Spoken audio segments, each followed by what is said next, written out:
Hi, magandang umaga sa inyo mga kasawi. Ayan, pagbibigyan natin ng request na isa sa mga masugid ko na followers mga kasawi na nag-comment ito na ito yung ating tatalakayin. At syempre mga kasawi, bago ko gagawin ito, ay Merry Christmas and Happy New Year po. Kamusta po ang inyong ganap nung nakaraang Kapaskuhan? At syempre, sisimulan na natin yung ating topic ngayong umaga mga kasawi. Maria Nicole Brobo Tambuong, pa-request po, paano po malalaman kung mahal ka ng lalaki? Thanks, sana po mapansin. So, ayan mga kasawi, para sa akin at opinion ko ito mga kasawi. Siyempre, iba't iba tayo na opinion mga kasawi. Ito yung opinion ko, iba din yung opinion nyo.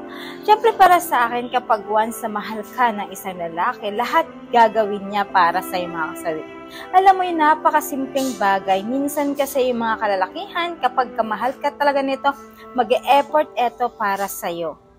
For example, mga kasawi, syempre kapag ka maraming tukso sa paligid na babae, pero kapag mahal ka ng isang lalaki, ay hindi ito matutukso mga kasawi.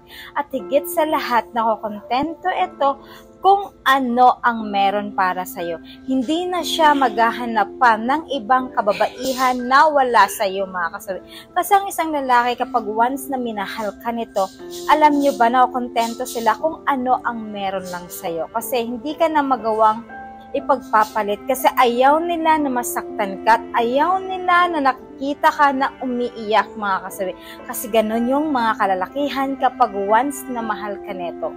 May mga kalalakihan naman na kahit minsan mahal ka neto pero natutukso ito mga kasawi. Kasi ang rason nila dahil natutukso sila. Diba sabi nga nila, ang manok na daw yung lumalapit. Kapag once ng manok na ang lumalapit, tinutukan na lang nila ito. Ganun yung mga kasabihan ng mga babaero na hindi nakokontento. Kaya pag once na nakahanap ka ng isang lalaki na mapagmahal, marespeto sa pamilya at higit sa lahat nakokontento na ikaw lang sa buhay niya, huwag mo na yung pakakawalan mga kasawi kasi bibihira lang sa isang lalaki ang nakokontento sa isang babae at higit sa lahat yung mahal na mahal ka. Kaya sa mga babaeng nakakahanap ng ganito mga kasawi, napakaswerte nyo na kasi bibihira lang yan sa mga kalalakihan na nakokontento sila sa isang kababaihan. Alam nyo ba napakasarap sa isang pakiramdam na minamahal tayo ng isang lalaki kahit sinong babae kasi yan yung pinaka-wish natin na mahalin tayo ng buong buo kung ano man ang meron sa atin at tanggap tayo kung ano man ang buhay natin na nakaraan natin. Diba mga kasawi?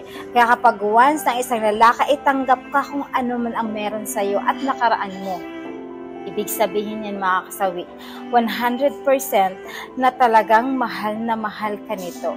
Kasi ang isang lalaki, baliwala yan sa kanila kung ano ang nakaraan mo at buhay mo.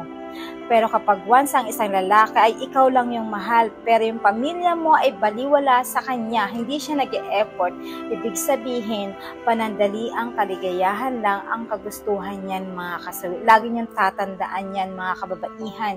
Kaya kapag once na nakahanap kayo na isang lalaki na kayo lang yung gusto, ayaw makisama sa pamilya niyo at higit sa lahat, yung hindi siya nag-e-effort sa'yo, ibig sabihin yan mga kasawi, hindi totoo ang pagmamahal niyan. Pero kapag once ang isang lalaki nag-e-effort sa lahat ng pamilya mo at pagmamahal na binibigay niya sa iyo ay 100% at higit sa lahat, yung kahit maliit na bagay yung binibigay sa inyo, nag-e-effort siya para mapasaya ka lang, ibig sabihin yan, mahal na mahal ka nito. So yan lang yung mga kasawi, yung aking advice sa ating request na isa sa masugid ko na followers mga kasawi. Maraming salamat sa patuloy na pagsusuporta niya sa akin sa walang sawang pag-share at pag-comment. Sa mga hindi pa po nakapag-subscribe, pwede na kayo mag-subscribe, pwede na rin kayo mag-follow para updated kayo sa topic ko araw-araw. Maraming salamat mga kasawi. Bye!